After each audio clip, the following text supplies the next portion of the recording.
Assalamualaikum warahmatullahi wabarakatuh.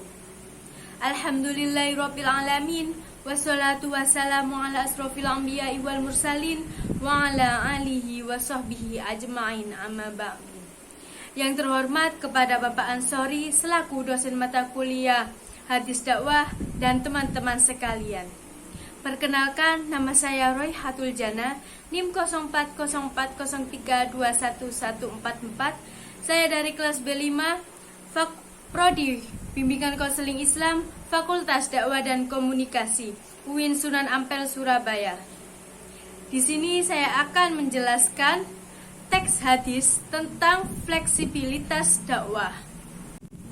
Fleksibilitas dalam Kamus Besar Bahasa Indonesia atau KBBI memiliki arti kelenturan, penyesuaian diri secara mudah dan tepat, keluasan, ketidakcanggungan.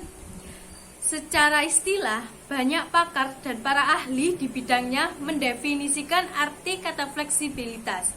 Dakwah Rasulullah SAW yang menurut penulis ini sangat fleksibel, dan hal itu diikuti pula oleh para sahabat Rasulullah SAW dalam melanjutkan dakwah beliau.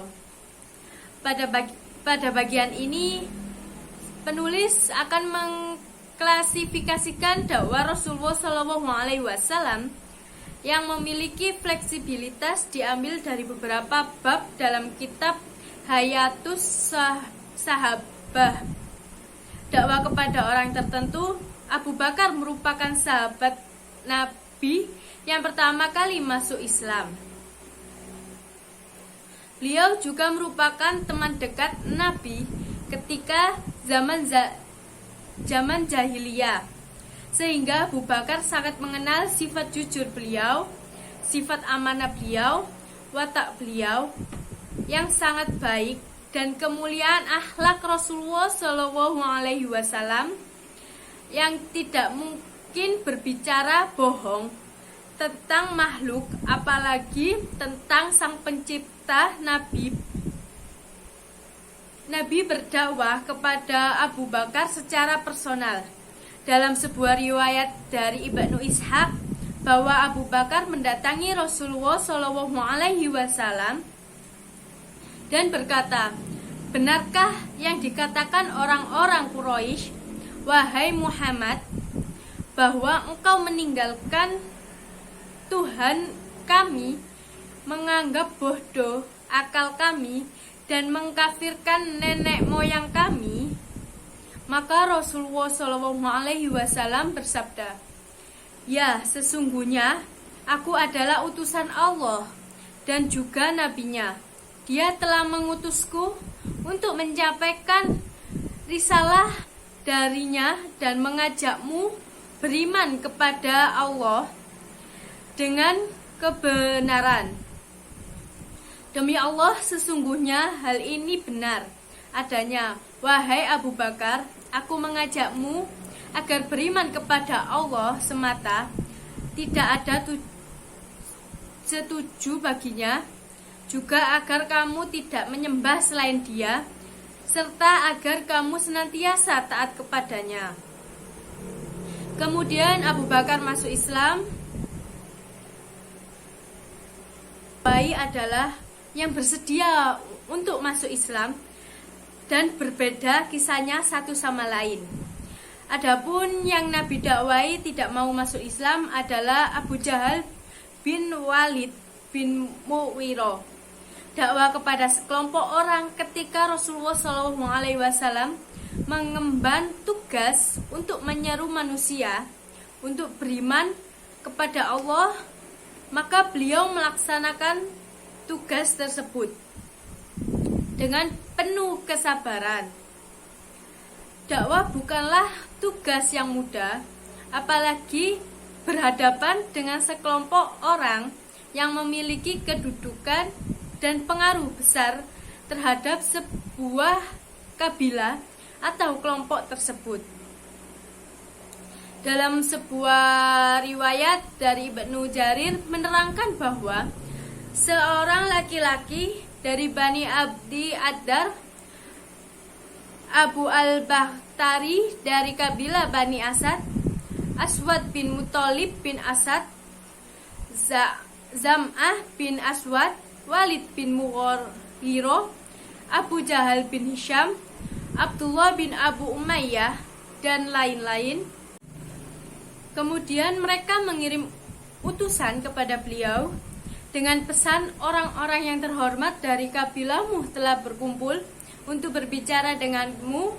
Maka Rasulullah SAW cepat-cepat menemui mereka.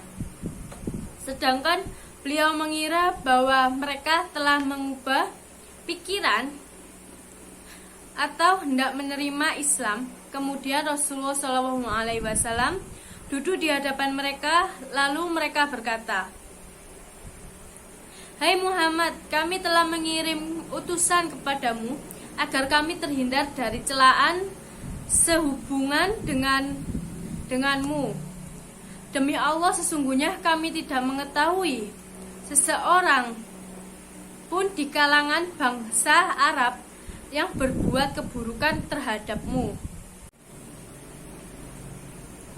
Kemudian para petinggi kabilah Quraisy itu meminta pembuktian kepada Rasulullah SAW tentang kerasulannya. Mereka menyuruh Rasulullah untuk meminta kepada Allah agar memindahkan 2 gunung besar yang menghempit kota Makkah. Akan tetapi Allah mengutus sebagai pembawa kabar gembira dan memberi peringatan. Maka jika kalian menerima agama yang aku bawa kepada kalian, maka hal itu akan menjadi kemujuran bagi kalian di dunia dan di akhirat. Namun jika kalian menolaknya, maka aku akan bersabar menjalani perintah Allah hingga Allah menetapkan hukumnya antara aku dan kalian. Dari kisah tersebut dapat pelajaran bahwa tujuan dakwah bukan untuk mendapat harta, meraih kedudukan dan kehormatan ataupun pujian dari orang lain, melainkan benar-benar untuk menyiarkan dan mengajak umat manusia untuk beragama dan taat kepada Allah. Dan juga dalam dakwah banyak cobaan yang akan dihadapi, tetapi Rasulullah memberikan contoh kepada kita agar selalu kuat dan tegar. Selain itu, dakwah tidak bersifat memaksa, melainkan cukup membawa kabar gembira dan juga memberi peringatan. Dapat saya simpulkan bahwa dakwah Rasulullah SAW memiliki tahapan, strategis, dan manajemen yang sangat baik. Selain itu, Nabi juga memiliki fleksibilitas dakwah sehingga beliau dakwah kepada siapa saja, kapan saja, dan di mana saja beliau berdakwah. Sekian dari penjelasan saya. Apabila terdapat kesalahan dalam tutur kata saya atau perbuatan saya, mohon untuk dimaafkan. Akhirul kalam, wassalamualaikum warahmatullahi wabarakatuh.